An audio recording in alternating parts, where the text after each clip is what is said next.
dilakukan oleh Menteri Besar Selangor Al-Ustaz Dr. Amiruddin dan disupport dengan Perdana Menteri kita, dan kita berharap hal yang semacam ini dilaksanakan di negara-negara yang ada di dunia, agar mereka tahu kalau bukan jasa Imam Nawawi maka mereka tidak akan sampai kepada hidayah yang dibawa oleh Rasulullah sallallahu alaihi wasallam. Laula murabbi ma'araftu rabbi walaula muraddi ma'araftu rizqi. Kalau bukan jasa para pendidik, para guru-guru besar, maka kita tidak akan mengenal kepada Allah Subhanahu wa taala. Dan kenangan tentang Imam Nawawi banyak dikenang, disebutkan, diceritakan oleh para ulama. Tetapi suatu negara, suatu negeri berfestival dengan Imam Nawawi, ini baru pertama kali di dunia. Ini baru pertama kali di dunia, dan diadakan di negeri Selangor ini, di negara Malaysia ini. Dan kita berharap, sungguh, saya ingin hal yang semacam ini juga terjadi di Indonesia dan terjadi di negara-negara dunia lainnya. Tahun lalu dengan Imam Al-Ghazali, tahun ini dengan Al-Imam Yahya bin Sharaf An-Nawawi. Alhamdulillah. Hadal Imam An-Nawawi, beliau usianya hidup hanya 45 tahun, muda sekali. Usianya hanya 45 tahun. Beliau hidup 7 abad yang lalu. Tidak ada media sosial, tidak ada Facebook, tidak ada Instagram untuk mempopulerkan beliau. Akan tetapi yang mempopulerkan beliau adalah Allah Az-Zahir, Allah Rafi', yang mengangkat derajat beliau sebagai warisan yang diterima oleh beliau berkat hubungan eratnya kepada Nabi Muhammad yang difirmankan oleh Allah Ta'ala, wa rafa'na laka dzikrak, kami mengangkat sebutanmu, mengangkat namamu, hingga dengan berkat Rasulullah terangkat nama Imam Nawawi berkat khidmah beliau kepada Nabi Muhammad, khidmah beliau kepada hadisnya Nabi Muhammad, kepada syariatnya Nabi Muhammad. Al-Imam Nawawi, beliau membuat tulisan tentang fikih, ilmu fikih. Bahkan tulisan beliau, karya beliau dalam ilmu fikih merupakan pondasi di dalam mazhab Syafi'i. Di antara kitab fikih yang beliau tulis, ada kitab Raudhah, ada lagi Syarah Muhadzab, ada lagi beliau membuat kitab yang dikenal, yang sangat terkenal, kitab Minhajut Talibin, Minhajut Talibin, yang merupakan panduan bagi para mufti-mufti dalam mazhab Syafi'i.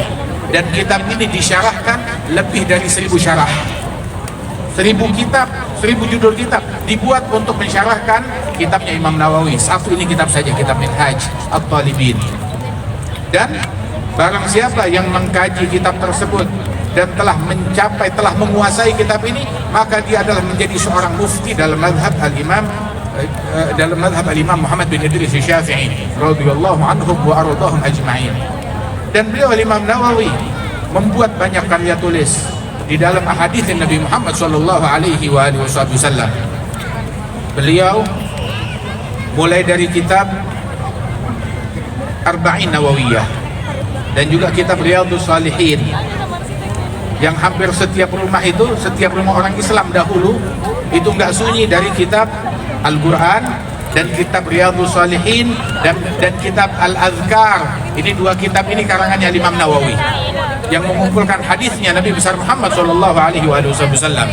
Sampai ulama dahulu mengatakan bahwasanya be'idar istaril azkar, jual rumah untuk membeli kitab Al-Azkar karyanya Imam Muhammad, karyanya Imam Nawawi.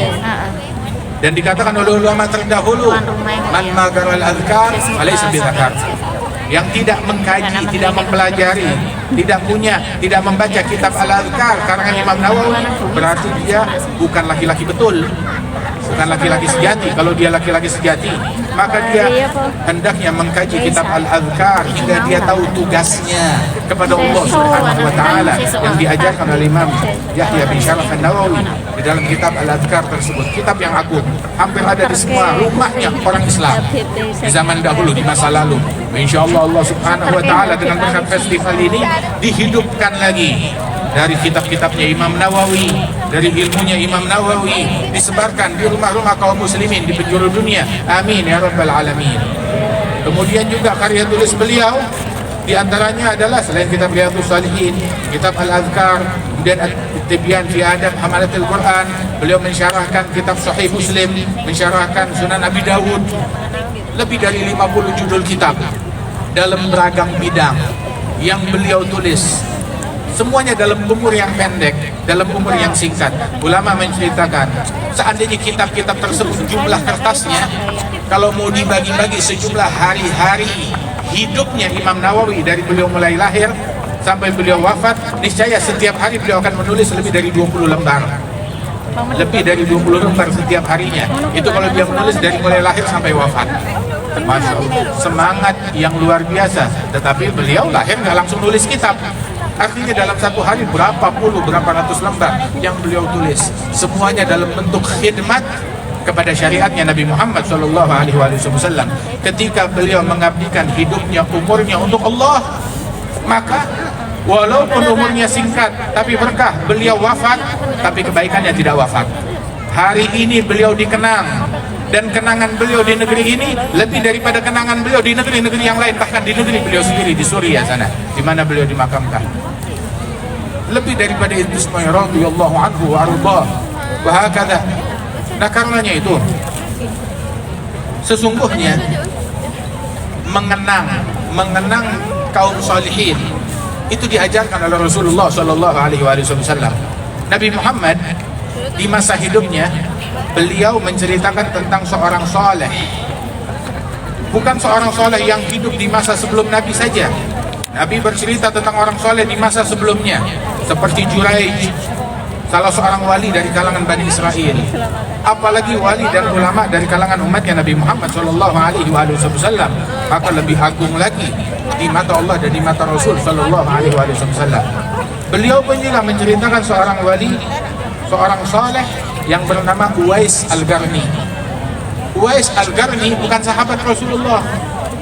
Beliau tak sempat berjumpa dengan Nabi Muhammad. Kenapa? Karena beliau sibuk berbakti, mengurus, merawat ibunya, hingga beliau tak dapat berjumpa dengan Nabi Muhammad. Namun beliau beriman kepada Nabi Muhammad, maka beliau menjadi tabi'in, bukan sahabat. Tapi Nabi Muhammad banyak bercerita dan menyebut di hadapan para sahabat sifat Uwais Al-Qarni, sampai Uwais Al-Qarni disebut Sayyidul Tabi'in, pemimpin para tabi'in. Nah, ini Uwais Al-Qarni ini Nabi bilang kepada Sayyidina Umar dan Sayyidina Ali bin Abi Thalib. Sayyidina Umar dan Sayyidina Ali, kedua khalifah Rasulullah itu, Nabi bilang, "Ya Umar, ya Ali, idza laqitumah fa'agri'ahu minni salam." Wahai Umar, wahai Ali, kalau kalian berdua berjumpa dengan Uwais Al-Qarni, sampaikan salamku kepada Uwais. Is'alahu ayyastaghfira lakuma yaghfirullahu lakuma. Minta kepada Uwais beristighfar, memohonkan ampunan Allah bagi kalian, niscaya Allah akan mengampunkan kalian, kata Rasulullah. Dan tidak diragukan, Sayyidina Umar dan Sayyidina Ali lebih mulia daripada Uwais Al-Qarni. Tapi Nabi mengajarkan hormat, cinta dan etika kepada setiap orang soleh, walaupun dia menjadi juniormu. Walaupun dia menjadi juniormu, dia orang soleh.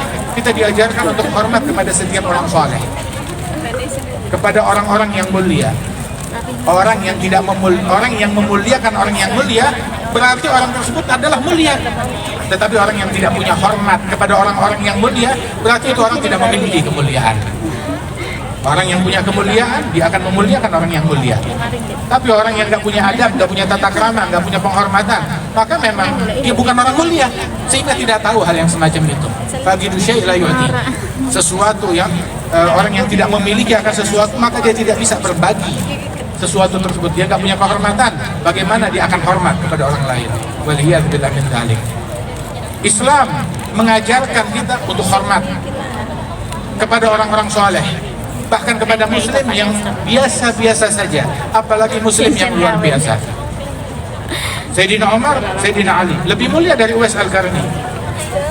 Terus Nabi bilang, kirim salam kepada Uwais, hingga Sayyidina Umar, Sayyidina Ali itu bertahun-tahun mencari keberadaan Uwais Al-Qarni, hingga mereka jumpa untuk menyampaikan amanat salam dari Rasulullah kemudian minta doa kepada Uwais Al-Qarni. Loh, kenapa minta doa? Apa mereka nggak bisa minta doa kepada Nabi Muhammad yang lebih mulia?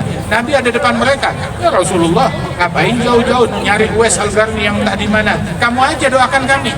Tapi Nabi mengajarkan, minta istighfar kepada Uwais Al-Qarni. Dapat dari Rasulullah, mereka dapat banyak dari Rasulullah. Akan tetapi juga diajarkan untuk hormat kepada setiap wali-wali, walaupun itu juniornya mereka. Sehingga di dalam Al-Quran Allah Ta'ala memuji sekelompok umat Islam, yang mana umat Islam itu menjadi 3 bagian. Yang pertama kaum muhajirin, dan yang kedua kaum ansar, dan yang ketiga walladzina ja'u min ba'dihim yaquluna rabbana ighfir lana wa li ikhwanina alladzina sabaquna bil iman. Orang yang datang setelah generasinya muhajirin dan ansar, bukan muhajir, bukan ansar, datang setelah mereka dan berkata, ya Allah, ampunkan kami dan para pendahulu kami yang lebih dahulu beriman, kaum muhajirin dan kaum ansar. Diajarkan etika untuk hormat kepada sahabat Rasulullah dan keluarga Rasulullah. Dalam Sahih Bukhari, Nabi bersabda, ayatul iman hubbul ansar, tanda iman cinta kepada kaum ansar.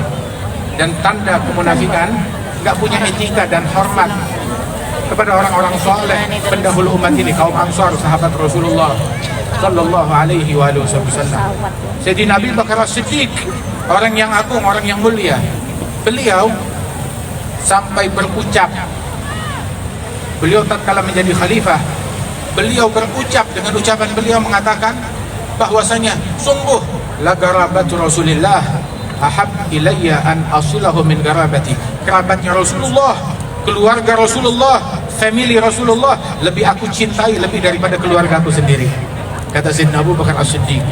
Kenapa? Beliau bilang pesan kepada semua sahabat dan semua rakyatnya, urbubu Muhammadan fi ahli baitih, cari ridhanya Rasulullah dengan kalian mencurahkan perhatian kalian terhadap keluarganya Nabi Muhammad sallallahu alaihi wasallam. Punya hormat dan punya etika.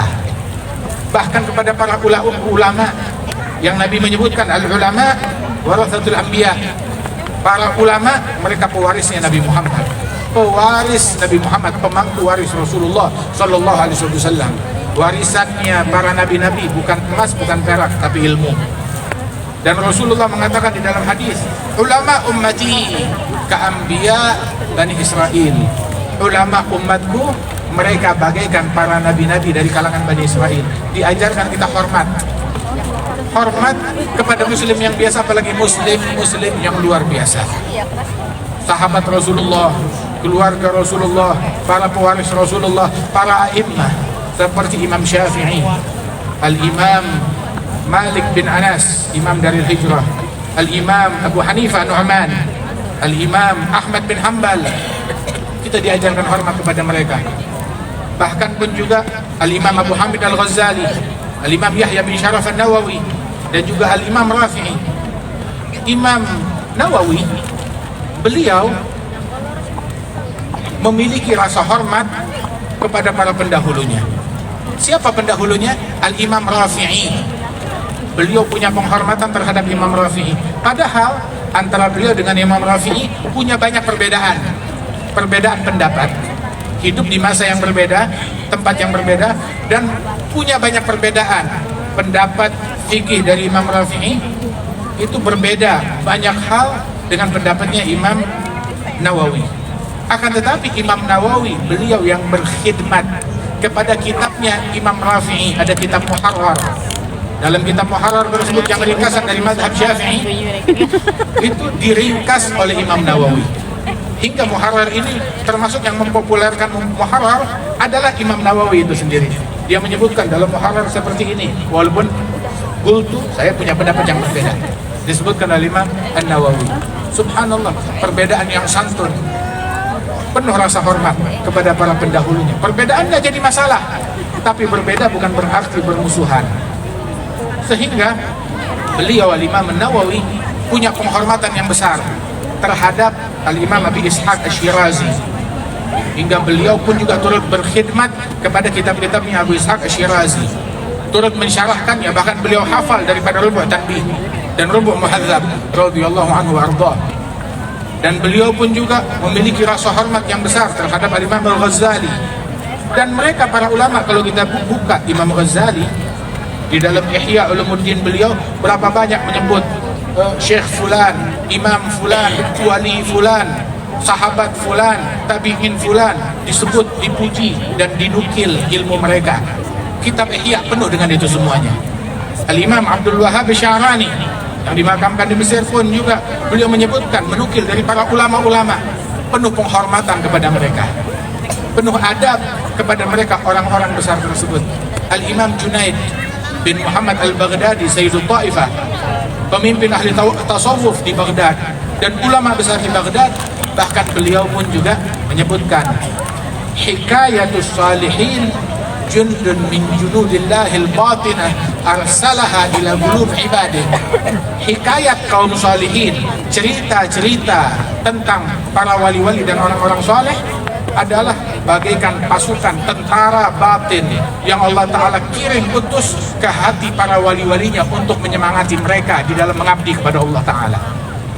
Sehingga diadakanlah diantaranya festival tentang turas Islami Al-Imam An-Nawawi, Al-Imam Al-Ghazali. Saya 1 bulan yang lalu berada di Uzbekistan bersama Al-Habib Ali Zainal Abidin, mendampingi guru kami Al-Habib Umar bin Muhammad bin Salim bin Hafidh.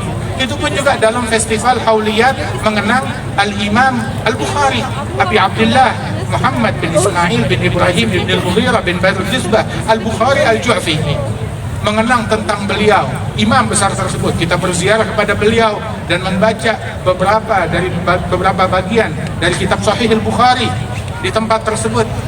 Dan kita pun juga datang kepada Imam At-Tirmidzi, berziarah dan membaca daripada Sunan Al-Imam At-Tirmidzi. Dan datang kepada di antaranya adalah Imam Abdul Mansur Al-Maturidi, seorang ulama ahli tauhid, pionir daripada akidah ahli sunnah wal jamaah, Al-Imam Abdul Mansur Al-Maturidi, dan juga Al-Imam Abul Hasan Al-Ash'ari. Mereka orang-orang besar yang dimuliakan oleh Allah Subhanahu wa Ta'ala, termasuk juga Syekhul Tariqah Naqsyabandiyah, Syekh Muhammad Bahauddin An-Naqsyabandi yang dimakamkan di Bukhara sana. Dan banyak di antara orang-orang besar tersebut mengenang mereka, mengenang orang-orang soleh. Al-Quran penuh dengan kenangan terhadap mereka. Ada kenangan tentang Ashabul Kahfi, kenangan tentang Ashabul Kahfi, Masya Allah. Yang mana tadi surat Al-Kahfi, awalnya itu tadi dibacakan oleh Prime Minister, Perdana Menteri, mengutip daripada ayat-ayat pertama dari surat Al-Kahfi. Alhamdulillahilladzi anzala ala abdil kitab wa lam yaj'al lahu iwaja qayyiman liyunzira ba'san shadidan min ladunhu yubashshiral mu'minin. Masya Allah, nikmat besar dari Allah Subhanahu wa Ta'ala. Alhamdulillah, cinta kepada orang soleh adalah tanda Allah cinta kepada kita, anugerah dari Allah Ta'ala. Bagaimana kalau yang kita cintai makhluk yang paling soleh di alam semesta, Nabi Muhammad Sallallahu Alaihi Wasallam. Al-Quran penuh tentang sebutan tentang orang soleh. Siapa? Siti Maryam binti Imran. Bukan cuma nabi-nabi aja yang disebut, Siti Maryam disebut. Wadhkur fil kitabi Maryam. Di Al-Quran disebut tentang Ashabul Kahfi. Di Al-Quran disebut tentang keluarga Imran. Dari keluarga Imran yang nabi adalah Nabi Isa. Kemudian juga Nabi Zakaria yang merupakan ipar daripada Imran, dan juga putranya Zakaria, Yahya.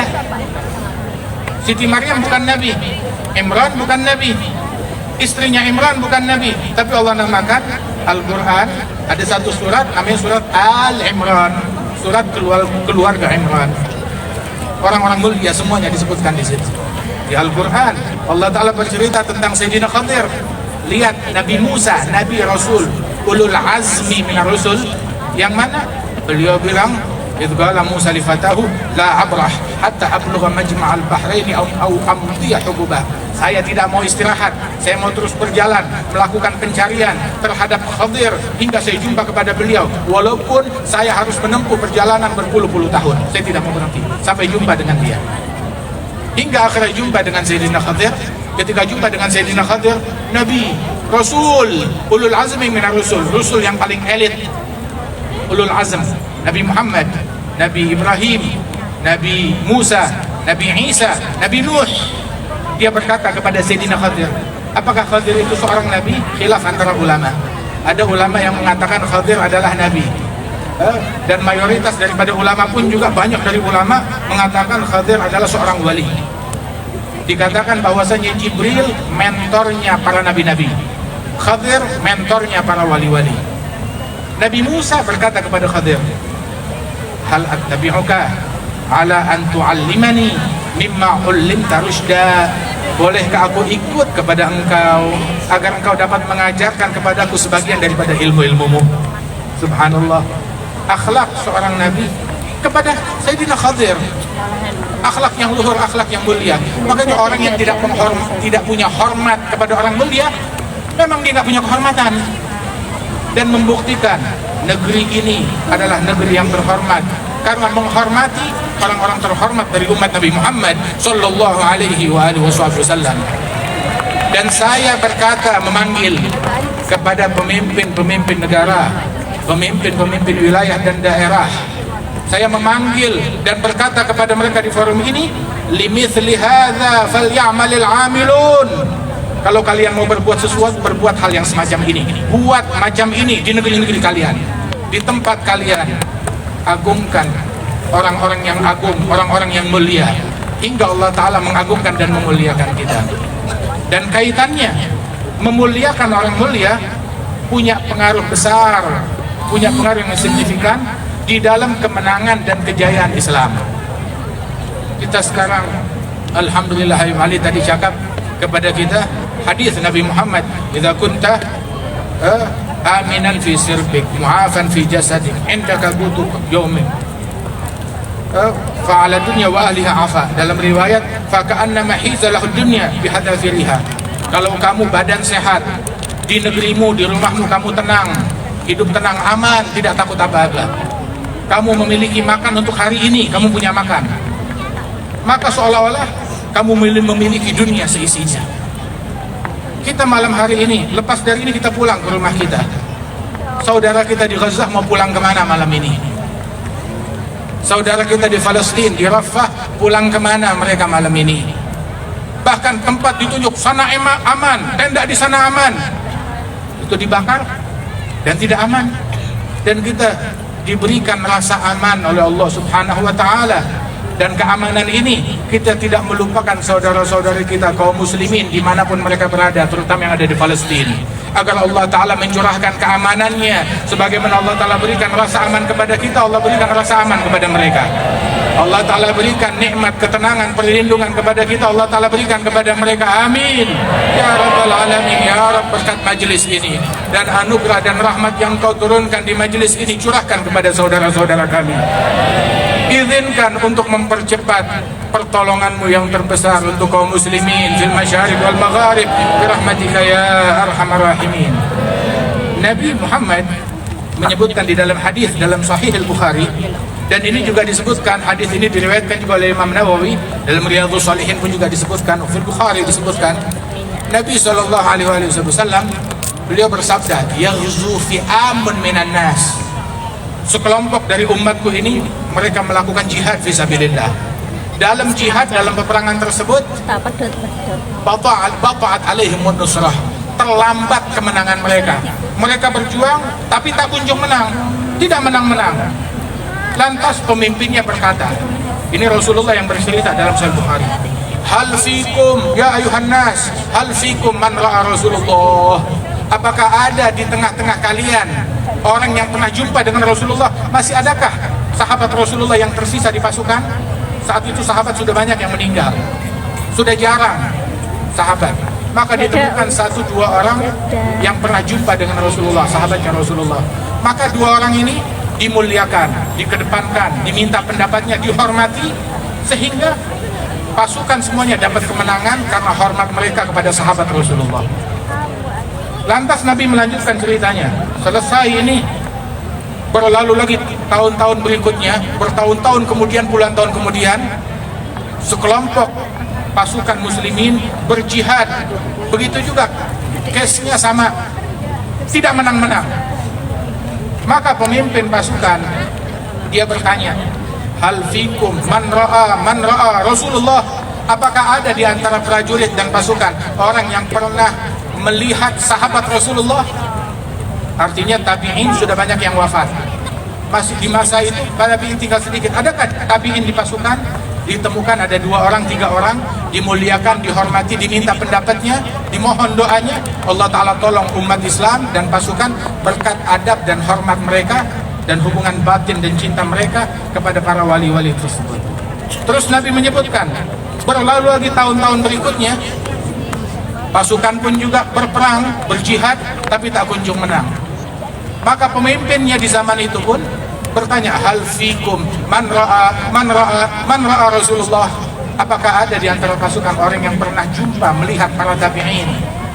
Dan saat itu ditemukan 2-3 orang yang pernah berjumpa menjadi muridnya para tabi'in, dan mereka pun diminta pendapatnya, diminta nasihatnya, dihormati, dimuliakan, dicintai, diagungkan, hingga Allah Ta'ala berikan kemenangan kepada umat Islam. Intinya, pasukan tidak bertambah banyak jumlah mereka, persenjataannya juga tidak ditambah, tetapi yang bertambah hubungan cintanya kepada orang-orang besar, rasa hormatnya kepada manusia-manusia agung dan terhormat. Ini kunci dari kemenangan. Manakala kita ingin menang, umat Islam ingin berjaya dimanapun mereka, di Palestina, dimanapun, perkuat cinta kita kepada orang-orang besar.